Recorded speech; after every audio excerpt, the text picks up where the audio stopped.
All right, so let's talk about entrepreneurship. For so many people, it feels like this massive, terrifying leap into the dark. But what if it wasn't? What if there was a clear, predictable roadmap you could follow? Well, that's exactly what we're going to break down today, using the incredible framework from entrepreneur and author Daniel Priestley. Let's get into it. This quote right here, it really gets to the heart of the matter. That fear people feel, it's totally real, but it's usually based on this idea that you're just taking one giant gamble. What Priestley argues is the exact opposite. With the right process, the whole journey can be structured, safe, and believe it or not, pretty predictable. And that's the million-dollar question, isn't it? What is this process that can turn what feels like a leap of faith into a series of smart, manageable steps? Well, let's map it all out. Okay, first things first. The journey doesn't kick off with a fancy business plan or some revolutionary product. Nope, it starts right here, in your own head. It's all about making this fundamental mental switch from a mindset of fear to one of expansive vision. This slide just lays it out perfectly, this tale of two brains we all have. On one side, you've got what he calls the reptile mindset. This is our ancient, primitive brain. It sees scarcity everywhere, it's totally focused on short-term survival, and its only moves are fight, flight, or freeze. This is the part of your brain that sees a $40 parking ticket and, completely loses it. But on the other side, you've got the visionary mindset. This is where you're optimistic, you see abundance, and you're playing the long game. And here's the real kicker. A visionary sees a problem and immediately thinks, okay, what resources do I need?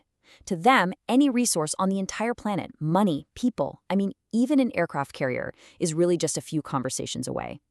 So what's the fuel for this visionary engine, especially when things get tough? It's passion. But we're not talking about just some hobby you like. Priestley defines it as this incredible alignment. Your origin is your own story, right? The themes you've been obsessed with since you were a kid.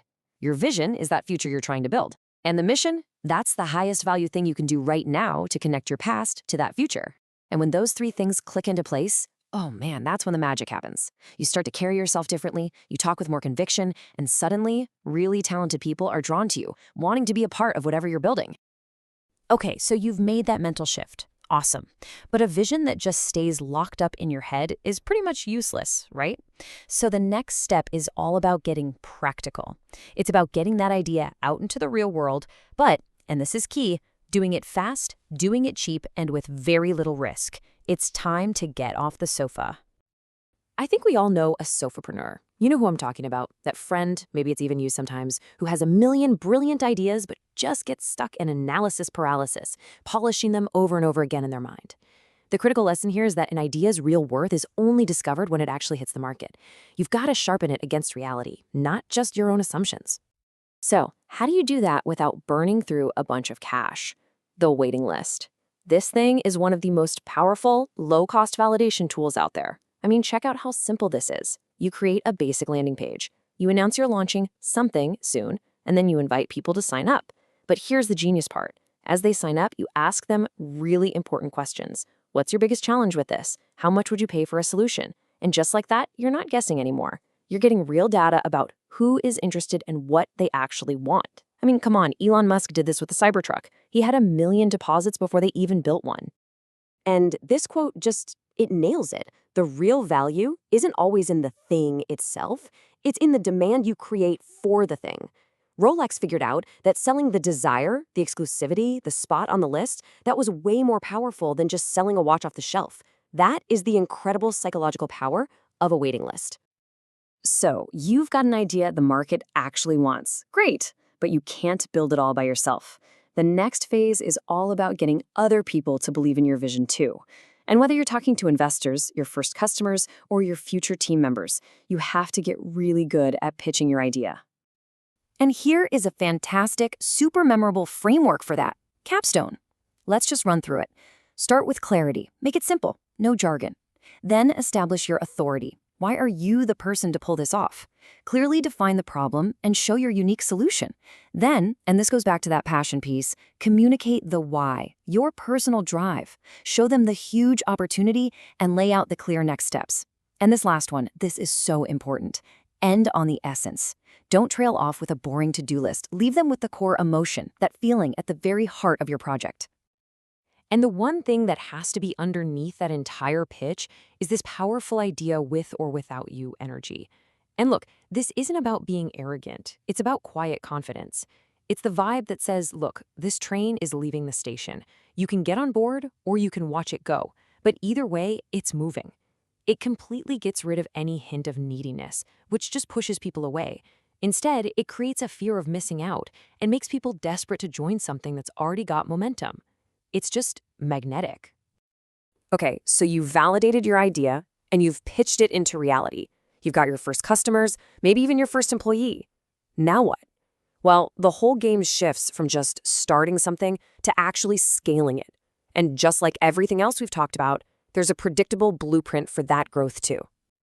This roadmap is such a brilliant way to see how a business grows up.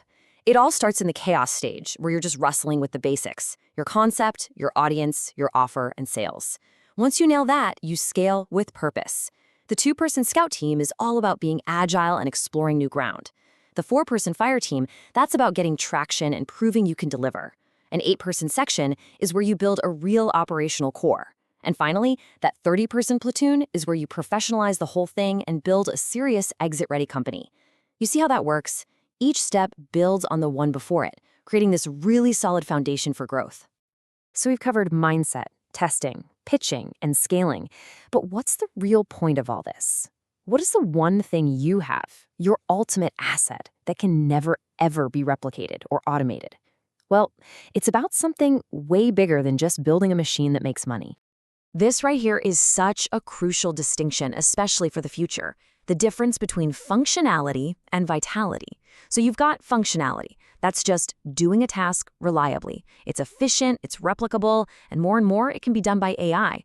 But then you have vitality. That is the irreplaceable life force, the energy you bring to a project. It is uniquely human. It's the creativity, the inspiration, the magic. Functionality is what your business does. Vitality is what your business is. And let's be real, in an age where AI can do all the functional stuff, your real lasting value, it's all in that vitality. So what this all boils down to is this: entrepreneurship isn't just about spotting a gap in the market. It's a vehicle for you to express yourself. It's about finding something you care about so much that you can't help but breathe your unique energy, your life force into it. And that really leaves us with just one final question to think about. What are you going to breathe your life force into? Thanks for watching.